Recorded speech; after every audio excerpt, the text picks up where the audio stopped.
All right, welcome back to another episode of the McKinney Podcast, where we celebrate what makes us unique by nature. And this marathon sled for today's recordings is ending on a really interesting note, man. How you doing, right. Fred? Man, if I were any more fine, I'd be beyond the category of hair or sand.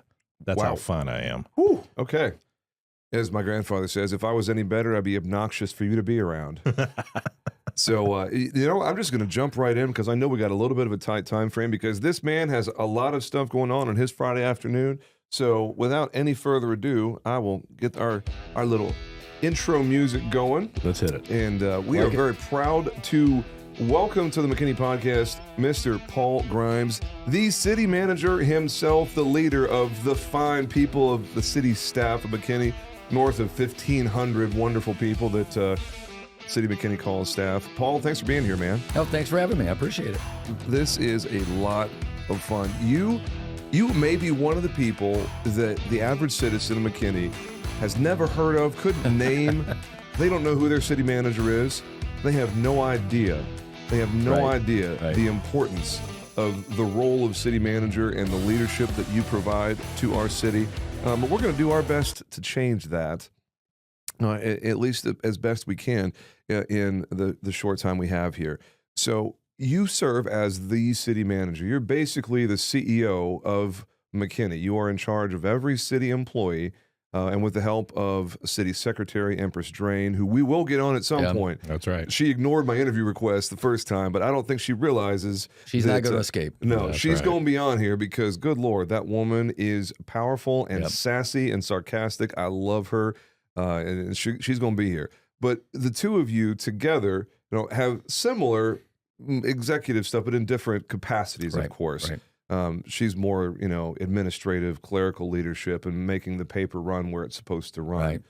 Right. But city manager, you're where the buck stops, and you work in conjunction with elected officials and council, who we were fortunate enough to have time with today. Good. I'd love for you to just fill us in on the Paul Grimes background, your family, and anything that you want to share about your interests and whatnot, just on the human interest side of things.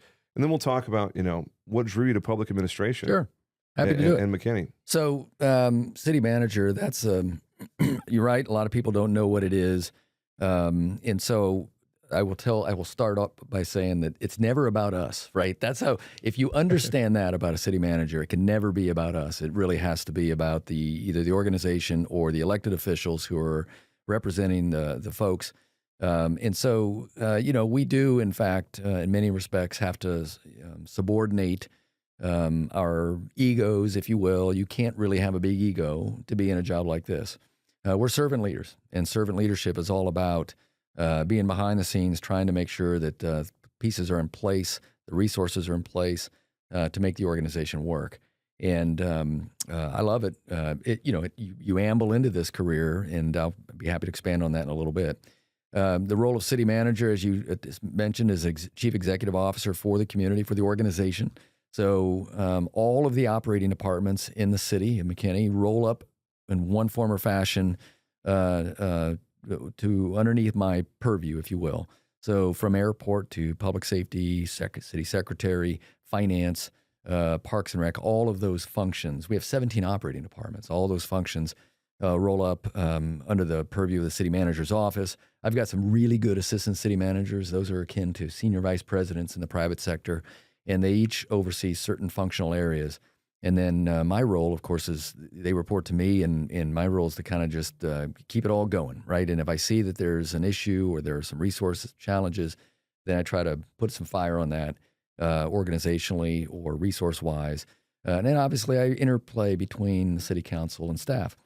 So a metaphor that I oftentimes use to describe what a city manager does and the difference between city management and elected officials, elected leadership, which is your political leadership, a crucial part of democracy, is the bicycle, right? The bicycle metaphor. They're steering the bicycle. They're steering those handlebars. When I say they, the elected officials, and our staff, where our job is to pedal. We're pedaling the bicycle. They're steering it where they want to go.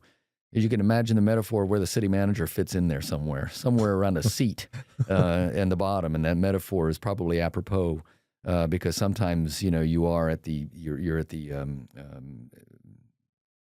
the connection point between the elected officials and the policy leaders, as well as staff who have to carry it out. And there's sometimes conflict there. There's sometimes some tension. My job is to make sure that alignment is there. Mm-hmm. Okay, so that's an excellent, breakdown of city manager, because I know a lot of people confuse your role with the mayor. Oh yeah, yeah, that's very common. So let me give you a little bit more explanation, and for your audience, I hope I don't bore you to death, but it really is kind of important. In the United States, there are really two forms of local government. Yep. One form is what they call mayor-council form of government. And each one of these forms of government have different derivations, but generally speaking, in a mayor-council form of government, the mayor is the elected chief executive. Think of your larger cities, Chicago, New York, whatever, and the mayor picks his or her cabinet, their department directors, to carry out their vision, if you will, that they have been elected to do. And that is the most recognizable form, but it is not the most common, believe it or not. In the United States, a little over 50% of local governments are actually operating under a council manager form of government. And under that form of government, it's more like a corporate structure. Your mayor is the chairman of the board of a board of directors, being the city council. That's the legislative body. The city manager is the appointed chief executive officer and runs the day-to-day operations. And the whole point of that form of government, which really started in the early 1900s, was reform. It was to counteract patronage and nepotism and all those things that can happen by bringing in professional managers. And really the point is the manager is accountable to the elected officials, actually more accountable than an elected mayor. Some people say it's the other way around, but it's really not, because if you elect a mayor, if you're stuck with him or her for 4 years, if the city manager's not getting it done, we're out the next day. Every day is a day of work where you come in and you're being measured on your ability to carry out the council's vision. So that accountability is direct. The elected officials, if they feel like it's not getting done, then they're going to hold the city manager accountable. And that's just a part of the business. So those are the two forms of government that you will find in the United States. And how did I end up in city management? Well, actually, before that, how did you end up in McKinney? Oh, how did I end up in McKinney? Yeah. So I came from Orland Park, Illinois. Orland Park is a southwest suburb of Chicago, about 60,000 residents. Great community, very nice. Sort of they used to call it the gem of the south side of Chicago. It was kind of the retail center of the south suburbs of Chicago. Mostly White Sox fans, a few Cubs fans in there. But you had to qualify that. That's right. Well, there's two Chicagos. That's right. That is very true. Yeah. And Southside Chicago is different than the Northsiders. But great place. It was a great experience. The opportunity for McKinney came up around 2016, late 2015, I guess it was, probably early 2016. And at that point in Orland Park, I felt like, well, we've gotten a lot of good things done here. Maybe it's time to take a look at a bigger challenge. And so, long story short, went through the recruitment process. The city of McKinney hired a recruitment firm, which is a very typical way of finding executives, is through a search firm. And went through the process and was appointed in spring of 2016. I started in August 1st of 2016. And that's how I ended up in McKinney. So that was great. Bigger city, a lot more, more operating departments. So the portfolio of management was bigger. So that was, like anybody, I used to liken it to being a coach of a mid-major basketball team, and you get an opportunity to coach in a power conference. You're going to kind of take that opportunity if you can. Yeah, so we'll do the career path thing for just a minute and then circle back, because there's a lot of bites of the apple in McKinney proper. So, you went to school intending to do what you've done. Like, your career path has been pretty intentional. You talk about, when you were a young person trying to figure out how in the world your adult life was going to go, like what you're going to spend your professional endeavor in. How did you choose city management and governance as a path? Well, when you say it was intentional, I would say yes and no. It was and it wasn't. So what was intentional was my DNA. My DNA was I've always been motivated by public service. Yeah. I was in student government in school. I thought that was cool. Student council. Yep. Joined the military right out of high school. Which service? Navy. Navy. Yeah, All Navy guy. And it was a great experience for a young kid. I grew up in a small rural town in Indiana, north central Indiana. Literally, my hometown has less than 400 people. And, we made money not working at a restaurant here or whatever. We detasseled corn and baled hay. So that was our way to make money for $4 an hour. And that doesn't take long to motivate you that, hey, maybe there's more out there in the world than the hayfield next door. So for me, the Navy I had a brother that joined about a year before me, and it seemed I wasn't ready for college. I wanted to join the Navy, see the world, and that's what it was back then. That was their marketing moniker. And I worked hard, did well, and I got a scholarship to go back to school under what they call the Navy ROTC program. And so after a couple of years of enlisted service, including, by the way, a year of shore duty in Naples, Italy, which was not a bad gig torture, for a young 19-year-old. I turned 20 when I was in Italy. I went to Purdue under the Navy ROTC program, and then finished, and then went back in as an officer and served a few more years as in the surface warfare community. And so I was always motivated by serving, the national service or public service. I didn't know the term at the time. I didn't really discover that term yet, but later in life, I've discovered it in the literature, and they call that public service motivation, or PSM. Mm-hmm. Public service motivation. There are people, like a lot of the folks that work for the city of McKinney, they're motivated by that. Everybody's motivated by something. Everybody's motivated by something that is sort of their life goal, or what's my purpose in life. Over time, I realized public service is really what motivates me. So when you say it's intentional, I did. I studied political science and history as an undergraduate, and I served in the military, and then I went back to graduate school and studied public administration. Yeah, I was about to say you had your MPA, right? I did, and I, of course, hedged myself. So I went back to Indiana, and so I went to undergrad at Purdue and went to grad school to Indiana. So go figure. Got your bases covered. For those who don't know, that is a rivalry. So just a smidge. A smidge. It's like Georgia, Alabama. For that's the right. South. Yeah, that's right. Or Alabama and Auburn, maybe. To keep it in state next. Yeah. Now, So- did you actually play basketball by any chance?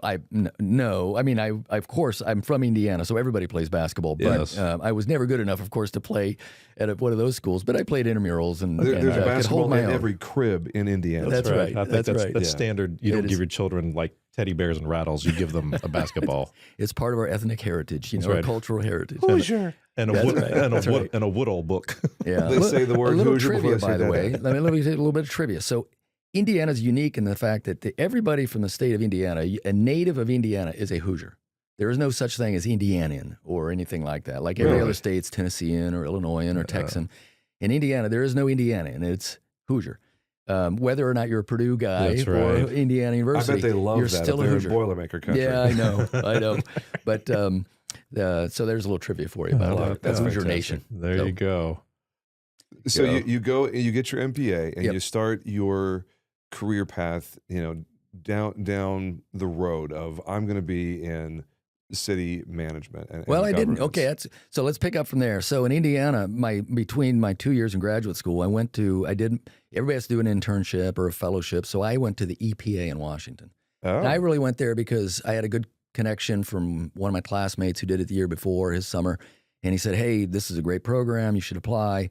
It pays. That was a big, Yes, pay I think is at good. the time, it paid Yeah. like $6,500 for the summer, which was Wow, pretty good. So that's good. I did that, but I realized real quickly that federal service wasn't for me. Don't blame you. It was for me, just wasn't the thing. And I had a roommate who did his summer internship with the city of Philadelphia.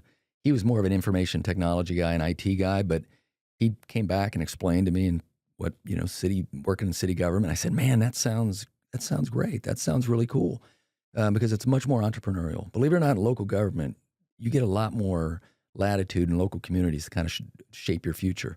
And you don't feel as constrained. I mean, you have the constraints of any job. And in East Coast cities like that, you have a lot of labor union constraints and other things, but financial. But you still can kind of chart your own future. That's really the great thing about American federalism. So I quickly started applying for my postgraduate school jobs, and I got accepted to a city of Anaheim, was my very first city, and packed up my car after grad school and drove out to California And that's where I got my start in city management and loved it. California city, Western city management is very professional. And that's really what shaped my view. Even though I've worked on the East Coast, Midwest, and West Coast, Western city management, to which Texas city management belongs in that category, is very, very professionalized. And it's mostly city management, council manager form of government, and it's part of the culture of those states. So it was great. And but, I was young at the time and I wasn't married and I still wanted to experience some different things. So I actually had an opportunity, and I remember sitting on the beach in Laguna Beach, California on a Saturday or Sunday, reading the Los Angeles Times, back when you actually held the newspaper. And I saw a position open up that was advertised for international economic development opportunity. And I was like, wow, that sounds really cool. So I applied for this job, and I joined a company called ADI, Alsace Development International. For anybody who wants to know what Alsace is, that's a region in France. It's the easternmost region of France. Oh. Some people know it as Alsace-Lorraine. Okay. Those are two separate regions, but that part of France has been part of Germany and France over the years. But it's France. And I worked, it's called Foreign Direct Investment Promotion, so FDI. And so I worked with them for 5.5 years, promoting that Upper Rhine Valley of Europe as a place for North American companies that want to do business in Europe. Mm-hmm. And it was great. Got to travel to Europe quite a bit and made some dear friends that I'm still friendly with today. And I did that for a while. Then I got married, and my wife got pregnant right away. And I'm like, I can't keep traveling like this. So I got back into city management, and that's where I ended up in Cranston, Rhode Island, and then Orland Park, Illinois, and then now down here. And it's been great. It's been a great run. I've really enjoyed it. For a little while, I spent some time with United Healthcare in their public sector group. So for me, even though, I'm motivated by servant leadership, but for me, I always want to be tethered to the public sector. And anything I've done that's not directly in city management, I've always been tethered to the public sector. Yeah. So in the United Healthcare period, I was in the public sector group where we basically come up and formulate health plan design and strategy for public sector agencies. In New England at the time, it was school districts and cities. And it was I learned an awful lot. I learned a lot more about healthcare management than I would have otherwise. And it's really benefited me because after that I went to Orland Park and then here at McKinney. And our health strategy is directly a result of my experience in working with United Healthcare. So I'm forever indebted to them for learning and how healthcare works. Mm-hmm. Most city managers have no idea. They delegate it to their HR directors, and the HR directors may or may not, but sometimes cities actually have benefits consultants, and they delegate it to them. But they may not know the larger strategy or may not necessarily care because they've got their own clientele they got to deal with, and you got to balance their time. So it's really important for the top ranks of city management to understand your healthcare strategy. And so that's been very helpful to us. I knew that there had to be some interesting explanation there because when I went to your LinkedIn, it was like one of these is not like the other. It was like, what? Sure. What's the story with United Health? I had to ask that question. It makes perfect sense why you did it because you're still public sector. And, as a resident of McKinney that appreciates people being good stewards of our city resources, I love that. I'm floored by it. So our healthcare strategy with the city of McKinney is choice, wellness, and consumerism. Those three things, all directly a result of my experience working in the healthcare field and understanding that if you don't have a little bit of choice for your employees for their health plan, if you can do it, an organization like ours has the ability to provide some choice. We offer 3 different health plan designs. And then we have wellness, a big deal. You have to have wellness as a key part of your health strategy. If you don't keep your employees healthy, you're going to have a problem. So we really emphasize wellness. And then finally, consumerism, right? We have big emphasis on health savings plans because we think people ought to be better consumers of health benefits. Because if they don't know what it costs to get a knee replacement or hip replacement or whatever, there's a problem there.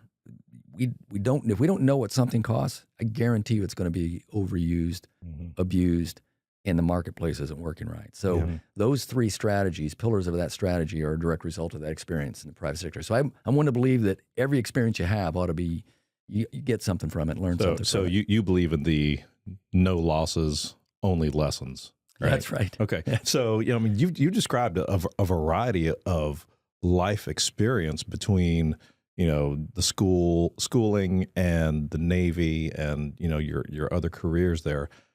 How would you say that has shaped your leadership style? So I would say, leadership style evolves. I mean, my personality has always been that way, right? I mean, we're all who we are.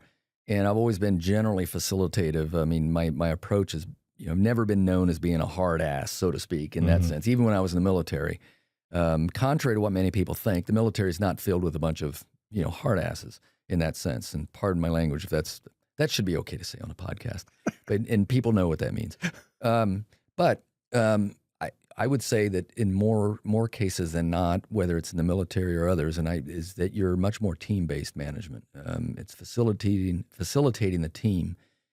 And our general philosophy is what we call HPO, High Performance Organization, which is an actual leadership framework. And the whole concept of that is leadership at all levels in the organization. And so I see myself really as a chief executive. I serve really 4 basic purposes. Number one, it's set the vision for the organization, not the community. That's the council's role, but it's the organization. Hire and retain the talent to carry out that vision. Cultivate the culture in the organization. That's what chief executive has to be, the cheerleader of the organizational culture. In many respects, maybe set that culture. And then finally, communicate all of the above as often as possible. That's really the 4 things that a chief executive does in an organization. And I really focus and am intentional about, am I focusing on these things? There's lots of other stuff that has to happen. I call it the blocking and tackling in our jobs.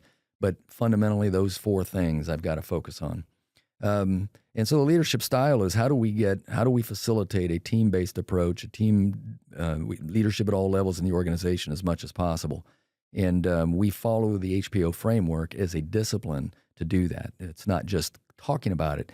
The High Performance Organization framework is an actual framework. You study it. It's kind of complicated, and we live it. We send all of our executives to training. I hate to call it training because you're learning, but they go and they spend a week, and then we have follow-up programs to reinforce what we learn in terms of that leadership framework, and we're very disciplined about that. Okay, so you're not barking at them like the drill instructor. No, they wouldn't listen anyway. Okay, so you're actually sending it also, so they're actually embracing that. Now, along with that, you said that how many like different organizations are there that you oversee? Well, we have 17 operating departments. Okay, 17 departments. Which is your largest department? Well, police and fire. Police would be the largest. Fire would be right after that. And then probably public works. Okay. And then probably parks. Okay. And so you have definitely a diverse portfolio, as it were, to make sure that, things are running the way that they are. Now, you had mentioned, what was it? The casting the vision and so forth. How do you do that with your 1,500 people? How do you cast that vision? Do you have a town hall with them? Do you? All of the above. So our communications department, terrific. They do outstanding work. They're great for corporate communications, internal communications. They do a lot of really good external communications as well. They just won 7 awards at the TAMIOs, which is their conference they go to. And every year they're bringing hardware home, but they do a really outstanding job of coming up with or conceptualizing a variety of ways to communicate with our staff, whether it's written communication, whether it's through an app called First Up that we have, and everybody, they have the app and you can get messages out that way. We'll do studio from a studio setting during COVID, for example. Did a lot of studio updates that with graphics to kind of talk about how we're getting back to work and how we're, doing a step approach to getting folks back in the office. That kind of thing. It's really important to communicate, particularly during those kinds of times, but all together. And you got to find various media in which to communicate, social media and others. So and then once you get the real flywheel metaphor is you pushing on the flywheel, and you start off and it's moving kind of slow, but once you get going, and you get your directors on board and you get the right people on board and they buy into the message, that flywheel really starts moving and the momentum will carry itself and they will communicate the messages to staff as well. I do town halls. I go around and I do meet with them. I just had one yesterday and we We vary it. We do like a road show to different departments. It's open to anybody in the organization, but there's a host department each time. It's like a breakfast chat, so to speak, very informal setting. And we do all hands meetings, a much more formal setting once a year, where I'll get up and we'll talk about some of the things going on, the council's vision, et cetera, that we communicate with staff so they are aware of what's happening. So there are many ways, and that's one of the challenges of our time for all executives, all chief executives, but certainly public sector in my case, is finding the best ways to reach your variety of audience, because every person selects their way of getting information, and it's much more manifold than it used to be. Sure. And you got to find and explore all those and adapt. Yeah. Thank you for that. And so, recently, one of the big hot topics has been law enforcement. And, we had a situation over in Craig Ranch many years ago that, involved law enforcement. And then, of course, the overall tone or temperature nationwide regarding law enforcement and the police. But I see McKinney PD has done a really good job of reaching out to the community and having things like coffee with cops and stuff Absolutely. like that. Now, is that something that was a directive from you? Because, I see you, looking out for your organization and, the impact that they have there. Are things like that things that come from you, or is that? I'd love to say so, but no. We've got really good people who come up with their own ideas. And my job in many respects is to say, let's create the conditions for the really good ideas to flourish and reinforce them and support them. Greg Connolly came on board literally a week before. I think it was about a week before the pool party incident. That's what you're referring to. Yes, sir. Summer of 2015. It was a year before I got here. And that was in the wake of the Ferguson, Missouri incident. And so people were particularly sensitive to police and race, speaking candidly. Greg tackled it very professionally and very well.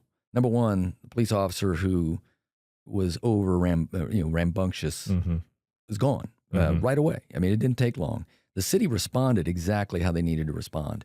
You can't take away, you can't put it back, the toothpaste back in the tube once it's out.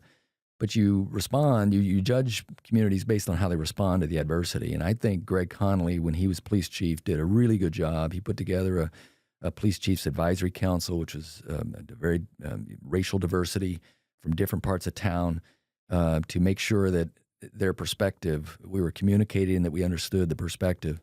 That's been carried forward with Chief Ellenberg now. And all my role in that, very candidly, was supporting them, saying, yeah, this is the right thing to do, and let's keep doing it. And we kept doing it because we had some other choppy waters, in the interim period between that and the last couple of years. And so, we had an incident at the theater, at the cinema, which could have gotten out of control, but the relationships that we built were there, and that carries you through. When folks know that, they know Greg Connolly, they know our police department, they know the caliber of folks they have, and those relationships are critical. And the communities that don't establish those relationships are going to struggle. And it's really a key point of sort of our general approach is create a community where relationships flourish. In fact, our organizational vision is building a stronger, more resilient community through the power of relationships. Now, it may be our relationships with our clients, our community, our vendors, but it's also creating the conditions for relationships to thrive within the community. So that maybe the way we design a park is designed in a way that people are together and they're able to, I use the park bench metaphor. If you didn't have that, but for that park bench, those two random people wouldn't have sat next to each other and struck up a conversation and find out that they have something really in common, and then a relationship is forged. So our staff, we challenge them to create the conditions for connections and relationships to flourish. So a key part of it, but in that case, long answer to a short, simple question. I did not come up with that idea, but our great folks did. Now, in respect of the time that you gave us, I have two questions left, and they both dovetail with each other. And then Fred has maybe a couple lightning rounds. Like two. Yeah. Lightning round. Cool. There you go. My question's two-part. They both one is looking back, one is looking forward. Now, do you want me to give you like the interim, or to give you both up front? You do it any way you want. Okay, great. I'll just get out of the way and let you answer it however you please. as you reflect on your time, roughly 8 years as we record this as city manager, what's one or two things you really look back on with a big sense of pride of, I'm glad that I got to be a part of accomplishing that? One or two things, whatever you want to go with there. And then on the flip side, 8, 9, 10 years in city management, it's a good long time. Typically, I don't know what they call it in your world, the 10-year itch or whatever. Yeah. Typically after someone is in the role that you're in for somewhere around the time you've been in it, the itch to move on to the next bigger thing comes along. You haven't made any indication, it seems like you're still going strong. I'd love to hear, as you look to the future, what's left to accomplish? What are you aspirational about for the rest of your time in McKinney, whether it's 2 years or 10 more years? Who knows? From my perspective, McKinney has flourished under your leadership. The growth that we've seen using any metric, pick whatever you're looking at. We're better off now than we were in 2016, quite measurably so in just about every way. But there's obviously a lot of work left to do. So looking back and then looking forward. Okay, great question. So looking back, there are two ways I approached, if I were to say things I'm most proud of. Number one, I'm going to look at organizationally. When I got here, when you talk about McKinney flourished, some of the flourishing was going to happen anyway, because we're in one of the hottest growth areas, one of the hottest economic geographies on earth. I would challenge somebody, find me a place on earth that has a stronger economy than the Texas Triangle. And McKinney's right there. Yep. So a lot of it was going to happen anyway. I would like to think we didn't screw it up. We're actually helping it, and we're making good choices to be able to get the right kind of development. And we're building capacities, right? There's a difference between economic growth and economic development. Economic growth can be engineered. China engineers economic growth. You can just do that through interest rates and other things, but you want economic development, which is building capacities for tomorrow, right? That's building the skill sets of your workforce, et cetera. And I think we're doing that. And we get people like Mike Kowski and others that are really, they understand that vision. But organizationally, McKinney was in a bit of a challenge when I got here. I remember asking some folks, even before I started, kind of surveying the environment and what's the tone, what's the culture of the organization. I remember a well-placed organizational member said, "We don't have a culture." I said, "Well, we've got to fix that. You cannot be an effective organization without a unified culture." So I set out to do that, and there are a number of things that we put in place, and we have really turned it around. In fact, this last year, we got recognized as one of the best places to work, not only by the Dallas Morning News, but also USA Today. That really, for me, that's a point of pride because, number one, it didn't happen overnight. It takes, they say, typical the literature, in the leadership literature, they'll say it takes 5 to 7 years to turn an organizational culture around. And that was right on point, 7 years later about we were recognized as one of the best places to work. And that's great for setting the tone for the kind of people we want to recruit going forward, saying it's a great place to work. Maybe I'll take a closer look at McKinney. That wasn't happening before. McKinney was had a reputation for being a place where your career goes to die. And it was, people kept their head down and it was very siloed and all those typical things. So that I'm really proud of. Organizationally, we've made a huge headway. And then I would just say, from a technical standpoint, a couple of projects that I would point to, our City Hall project, the revitalization in the near East Side, or we want to call it the Flour Mill District, I call it. That is really cool. Like as a city management nerd like me, that's exciting stuff because you're taking an old blighted area, industrial area that has seen its better day, goes way back in history, and preserving the general concept of it, but now creating a catalyst project for redevelopment in the future. And that's going to be a whole new district. It's going to have its own vibe, which with the whole Tubbs project and both turned on the flour mill. We got the mural, the silo art, which is a really cool. That's going to stand like that for a long. There are going to be a lot of people coming to McKinney and just doing selfies right in front of the silos. They call those love notes, right? There's a love notes of the community, and creating those kind of third spaces. Third meaning not work, not home, right? So your third spaces are those places people want to go and hang out. Think of your really cool cafe or whatever. And breweries, craft brewing locations or the yard and we have downtown. Those are great third spaces. So I'm really proud of that. I'm proud of what we're able to do because those are hard to do. It's taken some years to be able to get that and get the council understand the vision and why this is good to do.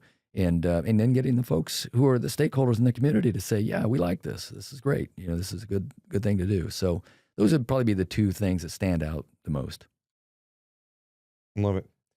Now, what's next? That part.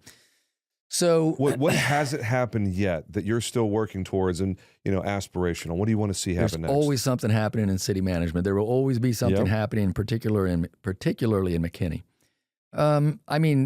Clearly getting additional development on the east side of McKinney is part of the City Hall project and the Flour Mill District. Seeing that come together, that's a great future that we want to see happen. There's a lot of development in the northwest sector. With the new bypass coming in, that's going to create an entire new corridor for development. That's exciting because that's like a whole new blank slate. That's a whole new city in the future. So there's a lot to happen with that. I would also say the 121 corridor, the Notes Live project at Southgate, seeing that all come together. And then I would say finally the airport, the future of the airport, trying to pull that together, whatever the direction the council ultimately provides, seeing McKinney National Airport flourish and develop further, whether they choose to pursue passenger service or just a really great general aviation executive airport. There's a lot of growth to happen at McKinney National, and seeing that come together is really exciting. That's definitely in the future. Now, whether I will be here, I don't know, because I don't always have a say-so in this. But I enjoy it. We love McKinney, love the job, love the people I work with. It's great. I won't do this forever. Wears on you after a while, you can imagine. But it's been a terrific career, terrific experience. It's been great for raising a family. I've got 3 kids. They're now getting close to aging out. And man, you can go home and lay your head in your bed every night, pretty much. I travel a little bit here and there. We'll go to Washington or something to meet with legislators or whatever. But for the most part, you don't have to be a road warrior at all. And that's been good for raising a family. So I'm very grateful to the profession for that. It's worked out well for us. Awesome. Love it. Yeah. Perfect way to end the real content of the episode before these lightning rounds. And then one final question. Great. Yeah. Go for it, man. Okay. So actually, I was formulating here, and I know I've just got very brief time, so it's just one or the other. So chips and salsa or guac? Chips and salsa for sure. All righty. I'm kind of a conventional guy, Oh, I like guacamole, but chips and salsa would be my... You're riding the line there. It's good. Chips and salsa would be my first choice. Uno or chess? Chess. All righty. You seem like a chess guy. Well, I'm actually not so much. My kid, one of my youngest sons, actually really good at chess and has kind of taught me. I had to learn. I told him, I said, I'll learn a little bit, with you. And so I literally went to chess.com and kind of learned how to play chess fairly recently. So, but chess is such a great game for strategy and thinking a few steps ahead. It's amazing, because you are definitely it's all been about the servant leadership, clear communication, relationships, all those other things. And I still see like heavy logistics. Yeah. Right. Oh yeah. The way you study, obviously if you were growing up playing with Legos, you probably had a pretty strong Lego game, right? Yeah. Yeah. You probably integrated the Hot Wheels in there. Okay. And then finally, who should be the opening act at the new amphitheater? Taylor Swift or Journey? Oh, man. Well, you're going to date me my age, so Journey for sure. Journey is timeless music. Yeah. I actually like Taylor Swift. I actually like her music. I think she's an American treasure. I think she's a remarkable musician and talent and a great story. But Journey's hard to beat. I grew up with Journey, so for me, my bias is to Journey. I'm going to call an audible here and ask you a follow-up question, and it's totally going to put you on the spot. I know. You said you're chips and salsa guy. We got some really great spots around town here in McKinney. When you got a hankering for chips and salsa, where are you going? Oh, well, you're going to put me on the spot because I'm going to leave somebody out or not mention someone. I know. And for those who aren't chosen, we still love you. Yes, we do. And we probably still eat chips and salsa at your place. So there's a place that we found that we actually really like. It's on the west side of McKinney, not far from where I live. It's off of Custer. It's called Taco Ocho. Taco Ocho is the bomb. Right there at the corner It's right there at El Dorado, southeast quadrant, southeast corner of El Dorado and Custer. Yep. And they're craft tacos, and the recipes for tacos are remarkable, but their chips and salsa is really good. Nice. The only other one I would say that for me stands out, because they have the black bean sauce too, which is like crack cocaine for me, but is Mesas. no. Mi Cocina? No, I'm not. Glorious. Their chips and salsa and the black bean dip is. Oh man, tough I'm to just going stop. through my repertoire of places that have black bean in a Mexican cuisine. Glorious, yeah. Well, Yeah. the black bean dip, Oh my gosh, it's it's really so good. good. I'm going to jump on that Taco Ocho bandwagon because their Latin love plate, when I saw it, that it had plantain bananas in there, I was like, impossible. I was like, but I'm going to try it.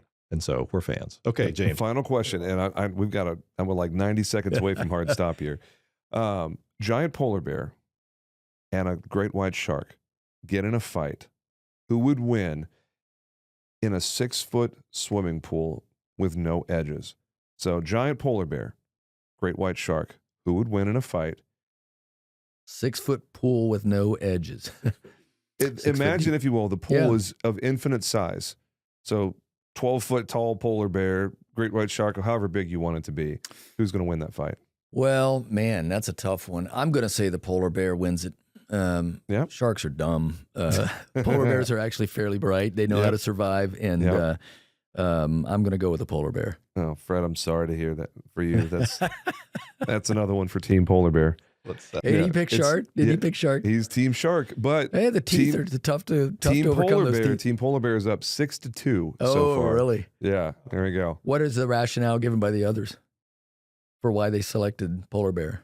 The bear has to breathe oxygen, I think, is one Yeah. thing. That, The bear has technically 4 claws and a mouth.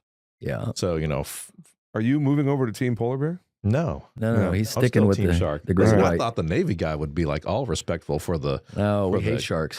There's a reason why Navy guys don't like sharks. They ride in boats. They don't swim in the ocean.